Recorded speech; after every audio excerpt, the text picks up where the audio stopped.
Ed here with the Digital Digest, and today I wanted to share my full review, the digitally digested segment, for the Sony FX6. Now this cinema camera retails for roughly $6,000 US.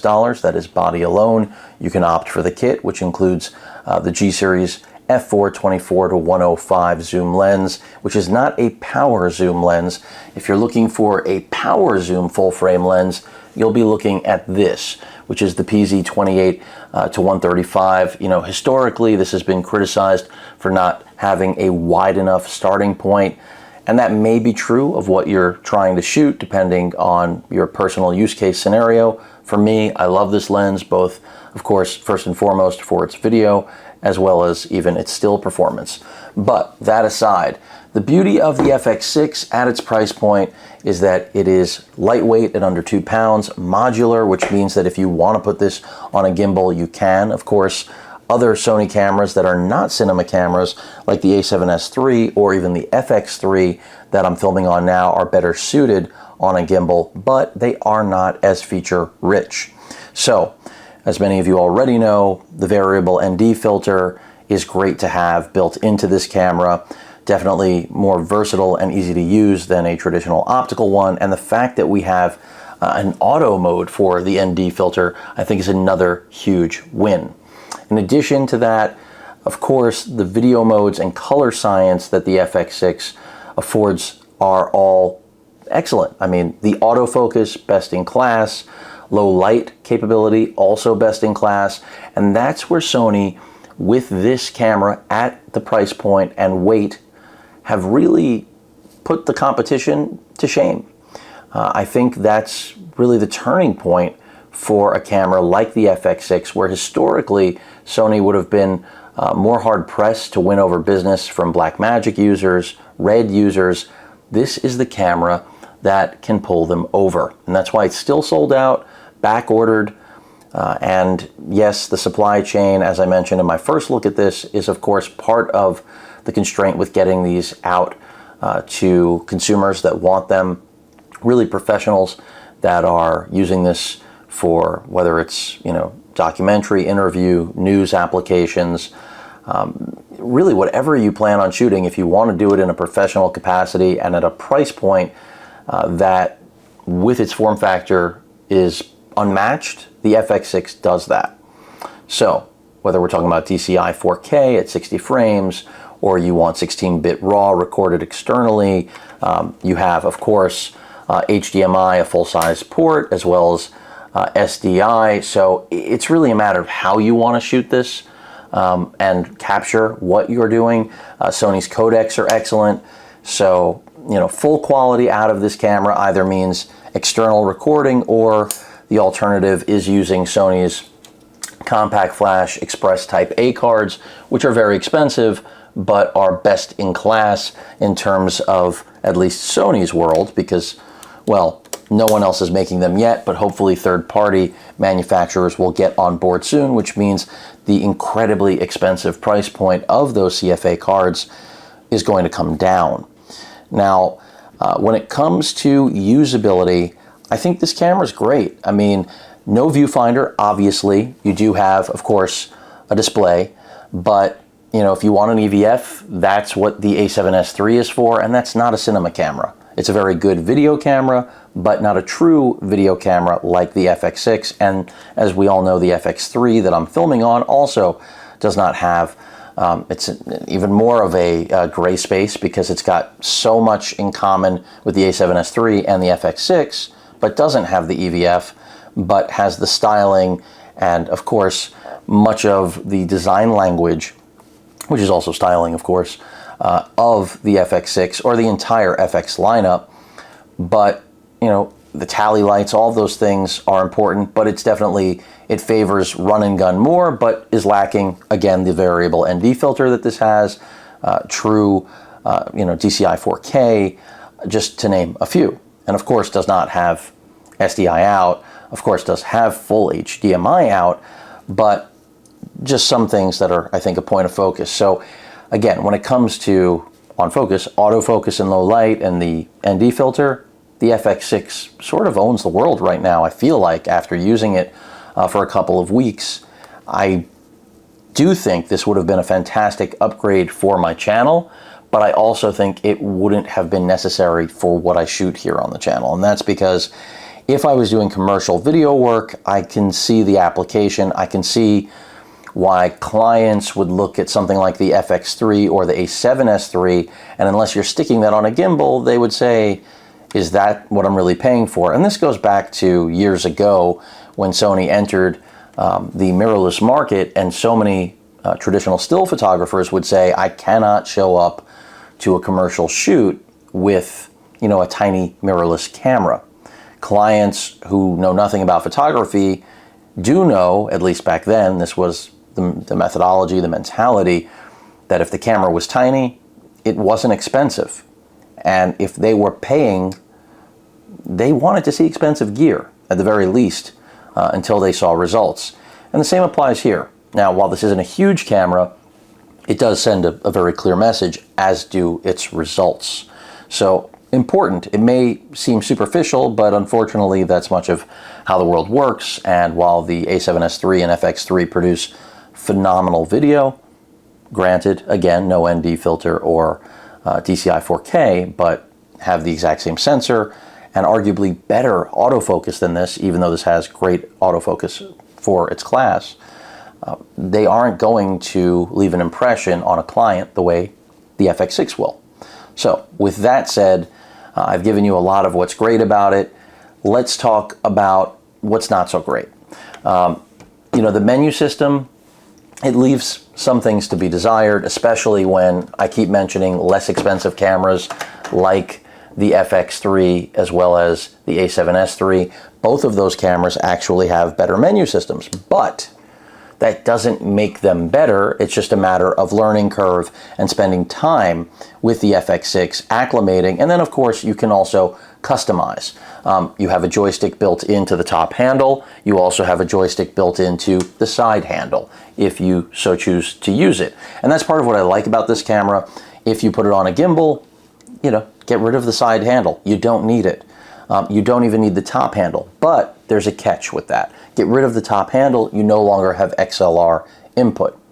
That is a flaw that I expect Sony will remedy in a future revision of this camera down the road. Will it be the next? I don't know, but it's something that clearly does need to be addressed, because right now, with the way things are, it's just not something that's manageable, knowing that the modular element is great, but this is your audio hub, and once it comes off, the modular, bragging rights kind of go out the window unless you're capturing your audio separately, which you may very well be. But to me, having the XLR inputs on the body, even at the expense of it being a little bit heavier, would be complementary. No question about it.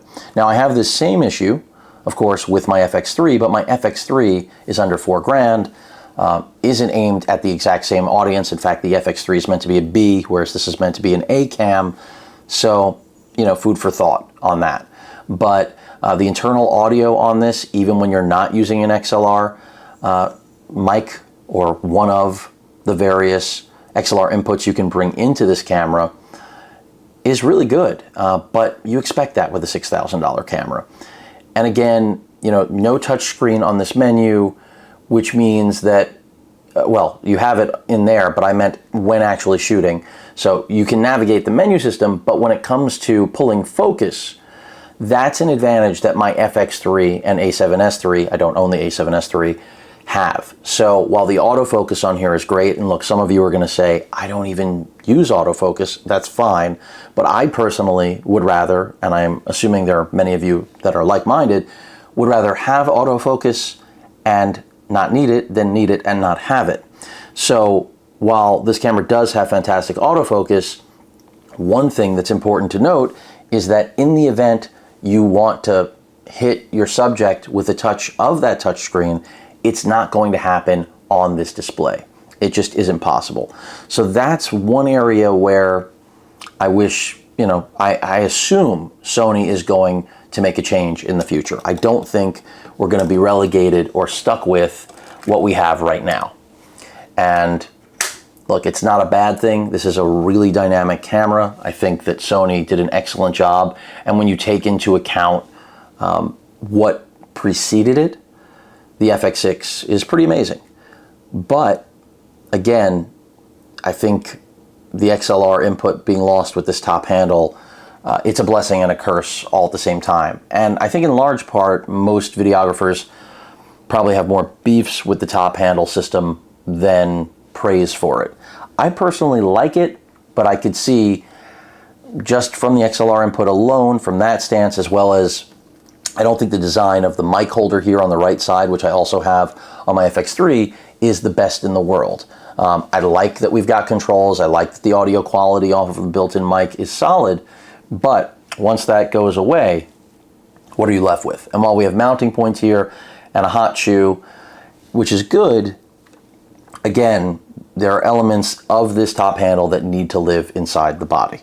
That's just really obvious to me. Now, the menu system and that, I think, are the two most major critiques of this camera. Some will argue that the ND filter is a little bit noisy, the system. I think that that's really nitpicking, because I think having an ND filter that now is variable and in addition to that is automatic, has an auto mode rather, is huge, especially this form factor. When it comes to stabilization, you're pretty much up the creek, but not really, because this does, like many Sony cameras, capture the gyroscope data or gyroscopic data so that in post it can apply stabilization. So that's a positive thing, something Sony's incorporating again across a lot of their cameras that I think is really smart, both in the consumer and prosumer and professional line. I think it's brilliant. Another option, better to have, and you know, if you don't need it, great. But if you need it, it's really nice to have it there.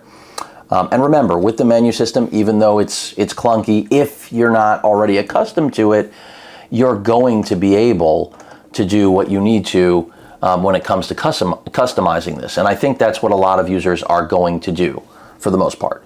You know, so that's another thing to be very much aware of.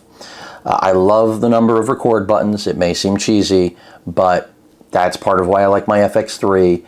One of the things that I prefer on my FX3, besides obviously the form factor, is the fact that I can shoot stills. Now, the majority of you who are buying this aren't going to care at all about the fact that this is not going to shoot a still. I mean, it's a full frame video camera, but it does have a 10 megapixel sensor that, again, is essentially the equivalency of what you will find in the A7S III and the FX3, which we all know they're great still cameras in spite of being video cameras at heart.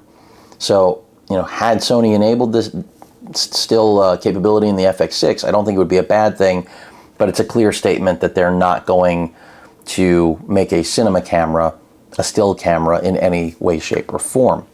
Another thing to note is that those of you who have Super 35 lenses, you're not going to be using them here, because remember, this is full frame. And I know a lot of users have collections of Super 35 that they expect to be able to use.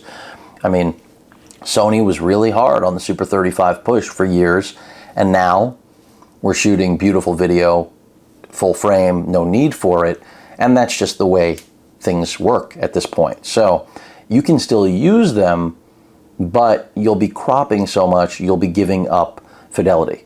And I do not think the exchange of using those lenses you have a collection of and giving up video quality is going to make sense to anyone that shoots video for a living.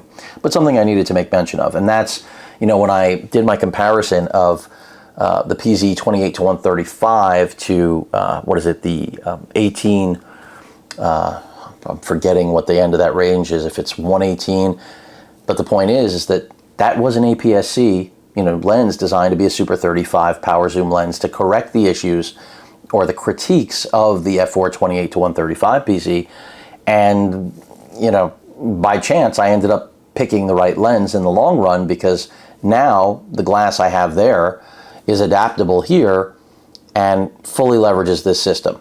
Whereas had I purchased the more expensive APS-C Super 35 version, I would have been up the creek. So it just goes to show you that you never know quite exactly, Sony themselves even, where the tech trail is going to lead when it comes to the end result, at least right now here in 2021. Battery life on here is excellent. This is the smaller U35 BP, so you're generally going to get roughly 2 hours of battery life out of this, as opposed to the 4 hours out of the big boy that I shared in my first look.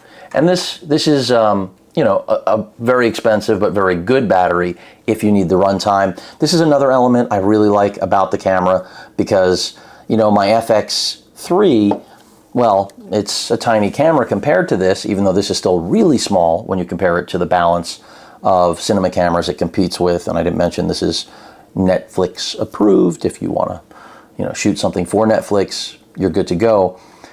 But having that runtime without any sort of DTAP is a big deal. Of course, with my FX3, again, we're forgetting about the fact that it's not a true cinema camera like this, but I have to use a dummy battery, and that's my only route to getting better battery life. Using traditional FZ100 batteries is kind of a joke. For still, or for mixed, I would say still and video use, hybrid use, perfectly fine. But for my channel, I'm hardwired. I mean, that's the way I have to go. Now, if I had a camera like this and I had battery type like this, battery capability like this, different story. And I think most people who pick up the FX6, you're going to want to get a couple of batteries at least. But again, this all really depends on what you're going to do. I do not recommend getting the 24 to 105 kit lens. I mean, optically, it's good. It's what I'm filming on now. I think it does a really good job. It's a good pairing for the autofocus system employed with the FX3 that I'm shooting on, as well as the FX6, and even higher end cameras in Sony's lineup. I'm not going to say the FX9 just because, again, if I'm not recommending it here, why would I tell you to go get it for the FX9? But part of the reason I'm not recommending it, even though it's optically sound and fine, I think f4 is perfectly fine for the majority of applications that a camera like this is going to see on a routine basis. The issue is more so it cannot zoom smoothly. At least the first copy that I reviewed that Sony sent over and the one I purchased were all sticky on the zoom. So from that point of view, it's a good hybrid lens, but if I was exclusively shooting video and I needed ever to transition said video and manually zoom, and I know some of you are going to say, you're never going to manually zoom, you're going to have fixed shots and that's it, and that's fine. But for those of you that do care about the transition, it's just not going to go well with that kit lens. So I find it odd that Sony's pairing that lens as opposed to the 28 to 135, which I'm going to mount on here right now. But I also know why Sony isn't pairing that 28 to 135 with this kit. It's because the beauty of this kit is its form factor. And as soon as you put that 28 to 135 on here, it becomes a little bit of a monster. Whereas right now, it is very easily manageable. And the reason I don't have the hand grip on it is because, frankly, the majority of the time that I used this, I used the top handle. Now, again, it really depends on what you're shooting, but being that, I feel like, if you're going to be using this, for interviews or on a tripod, which is really the way, at least I would be looking at this piece of hardware for my own use here on the channel, there's no reason to have the hand grip. I'm a one-man show. This is a great additional piece of hardware for those that need it. I love that all of the controls are here, including customizable buttons. You can see 6 is even hidden there on the interior of the grip. I dig it. I think it's well made. The entire camera exudes quality. By the way, it is weather sealed. We don't know to what degree, but it is, for anyone that's wondering. So while I really do like the hand grip, for me, it's not a necessity. But for many of you, I'm sure it will be. And it's good to have. There's no question about it. There's no argument against having this hand grip. It's really convenient. It's really comfortable. And that's part of what's awesome about this camera, is that it is really flexible, and the fact that it's lightweight enough to one hand like this with a really high quality 16 to 35 G Master is already a great starting point. Now, I also tested this out with the 12 to 24 GM, also an incredible lens for still and video application, and the results are, equally astounding. What you're going to need is all going to be about your style of shooting. But let me go ahead and pop this off because I want to show you what the kit looks like with the old kit lens, which of course has been done away with. Don't freak out about the fact that the sensor is exposed. We'll all survive. I'm going to turn it down right now. But it is a really nice camera. I have to say, through the course of using this, which was only a few weeks, I was really tempted to, and started, at first when I started using this, I felt like I'd made a huge mistake, trying to line this up, I felt I'd made a huge mistake not going with this camera, but I also started to realize that any inference I was making about what I could potentially do with this was really overshooting my personal needs here with the channel. Because realistically speaking, again, if I was doing commercial shoots for clients, I think this is a no-brainer. I mean, it has pretty much every feature, and the critiques that I and the majority of people that pick it up are really, it's nitpick special. I mean, again, the low light performance paired with the autofocus system and the ND filter pretty much takes everyone to the woodshed. And then the form factor, modular, even if it's not perfect, the next generation probably will correct. Sony's pretty good about listening. The color science being the best it's ever been from Sony right now, arguably the best in the game. Those are the type of things. I mean, the fact that you can just take this out and shoot with it in auto and get amazing results. And then if you care about the S&Q, it's there too. I just think Sony did an excellent job all around. Now, with a lens like this, you're going to get a much better experience than the kit lens that I've been talking about, the 24 to 105 f4. It's also f4, better range, in my opinion, not as wide at 28 versus 24, but to have the power zoom, really nice. Now, if you want to spend a lot more money, because this is a $2,500 piece of glass, you can go a different way. I mean, Sony's got a nice lineup of cinema lenses that are much more pricey than this. I covered the 16 to 35 a while back. The power zoom on that motor is near silent. It's the actual steps for selecting the different zoom speeds are much more finite than this piece of glass, so you can tell the difference in quality, both optically and in overall performance. This doesn't have that sort of finite control, but as a kit lens, I think this is a better choice than the 24 to 105. But remember, I believe Sony has selected the 24 to 105 because this is a little bit slower to focus, and again, form factor. I mean, this is a monster compared to the 24 to 105 that I'm filming on now. And you might say, well, you're filming on it right now, Ed. Yeah, I am, but as I mentioned earlier, my shots aren't transitioning. They're staying in one position. If I knew I needed to zoom, I would not want to have that lens right there, because I wouldn't be able to create any smooth transitions manually. And that's something you expect out of a cinema lens, and it's just not a cinema lens. I don't know what else to say. Some people will say this isn't a cinema lens, but it's miles better when it comes to that capability than the good old, well, much newer 24 to 105 that's now old. In terms of other things you need to know, the tally lights, of course, are a given. They're a good thing to have. They function as expected. That's another reason I really love my FX3. But ultimately, again, if you know you need this, you're not going to be unsatisfied with what it brings together. And I didn't even mention on the monitor, of course, applicable expectations are granted between Peking, Zebra, and a sign. You have essentially everything you would expect to get out of this camera, all in one package. And it's really nice. Don't forget the TC. It really is complete. So, and that's why I feel like when you do start to pick out the things that bother you, the nitpicking has ensued.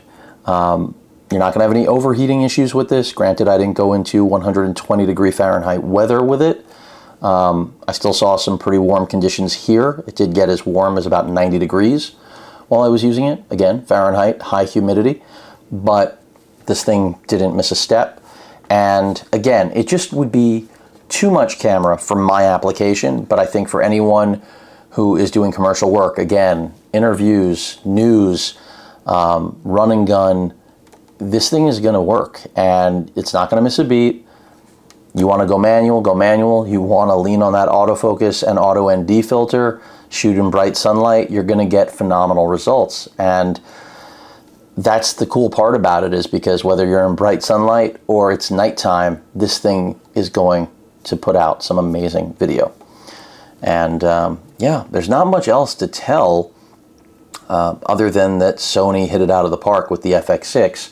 And I think this might be the best cinema camera here in 2021 at its price point. But even if we take price aside, I think the camera is just, between build quality, performance, it gets expensive. I don't think the starting price is bad. I think $6,000 is reasonable in the cinema camera world. But, you know, I said in my first look, the whole premise of me reviewing this, checking it out, would be to determine whether or not I made the wrong choice. I think I made the right choice. And that's even with the FX6 being a phenomenal piece of hardware. It's just more camcorder, and I called it that, than I need. This is a video camera that, you know, steps its game up to another level that my channel doesn't require. Now, down the road, might I want to pick one of these up when the market isn't quite so strangled and they've depreciated some? Definitely, because I've got the glass. You know, other lenses I tested on this camera are like, you know, the old Zeiss, the Sony f4 16-35, which I don't know how much longer I'm going to keep that piece of glass, but it is really small. I'm going to show you what that looks like also while we're here, because this is the biggest that this rig ever got. I mean, I didn't end up putting my 200-600 on here. I did throw on my 100-400. That's a really nice pairing on this as well that I think shouldn't be overlooked because it's just a phenomenal lens. But when we're talking about really compact form factor, throwing on one of these guys is pretty sweet. I mean, the smaller the full frame lens, as long as you're not throwing away quality that you can get onto this body, that's kind of what makes this really unique. Not kind of, it is. I mean, this thing just keeps shrinking, right?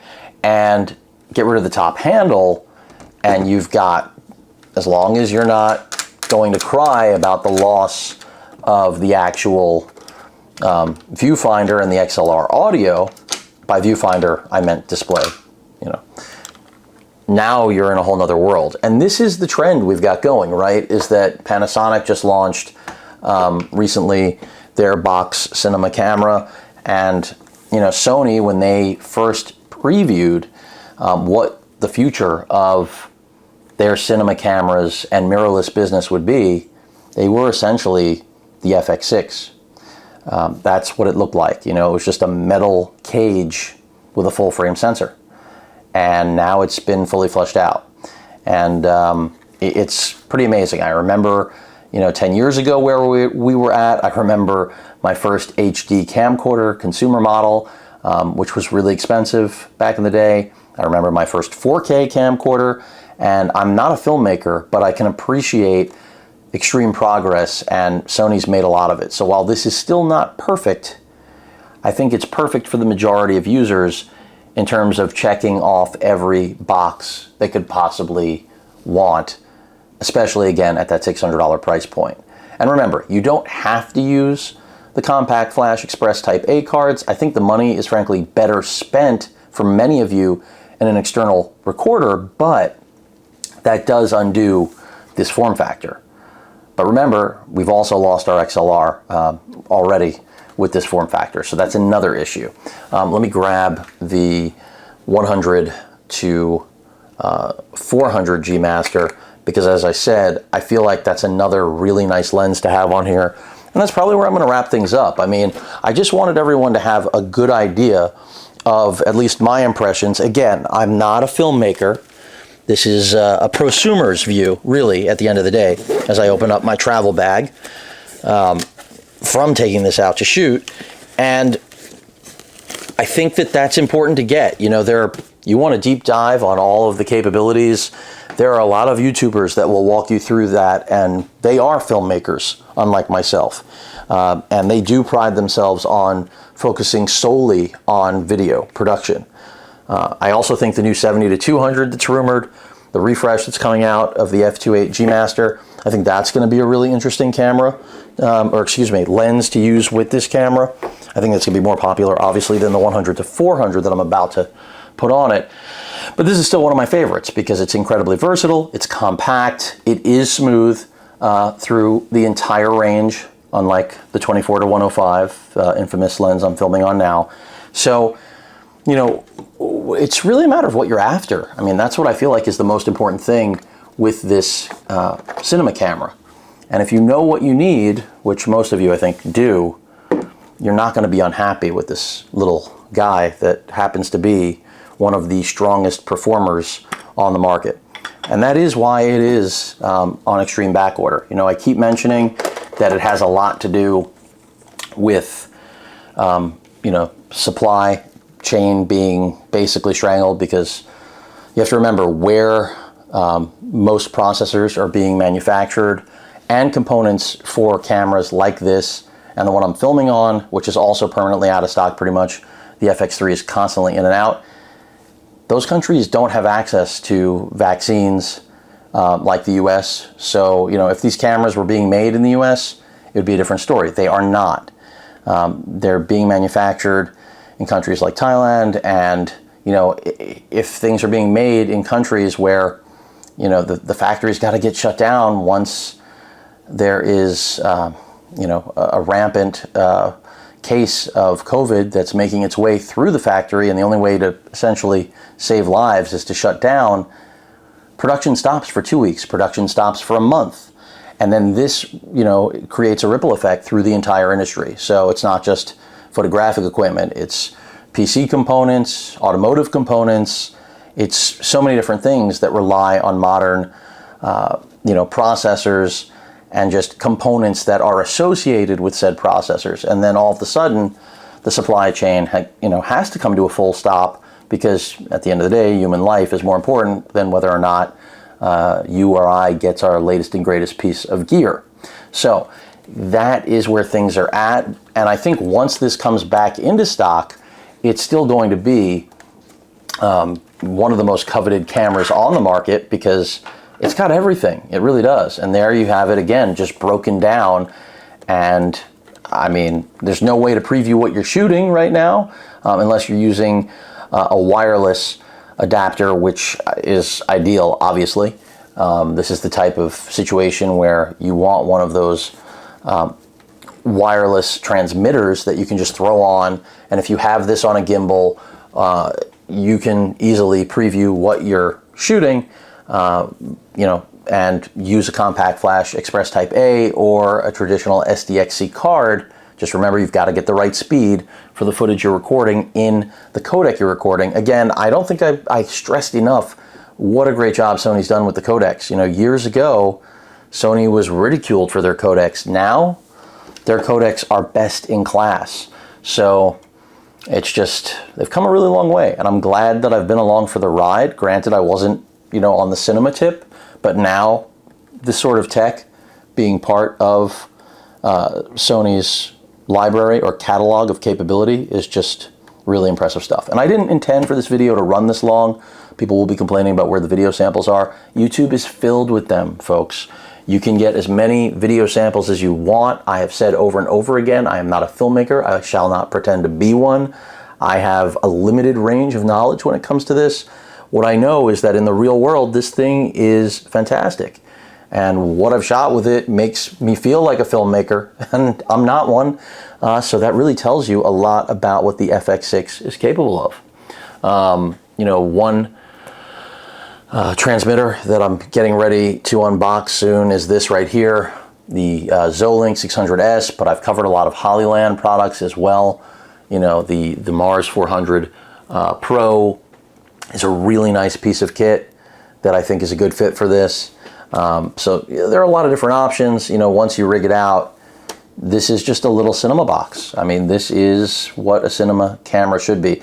And remember, with the top handle that gets all the flack, you can, bring in 8 channels of audio.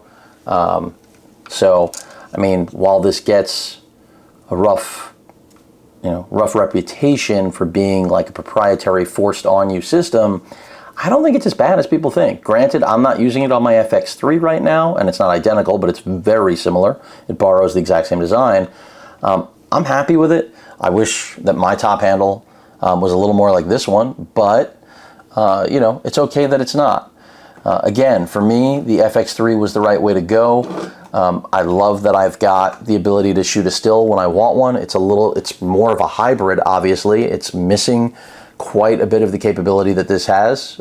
That's like an understatement, but it still has such phenomenal video capability paired with fantastic ergonomics, build quality, and it emulates so much of this in terms of, the cageless design, even though I do feel like you still will end up with a cage, just like here.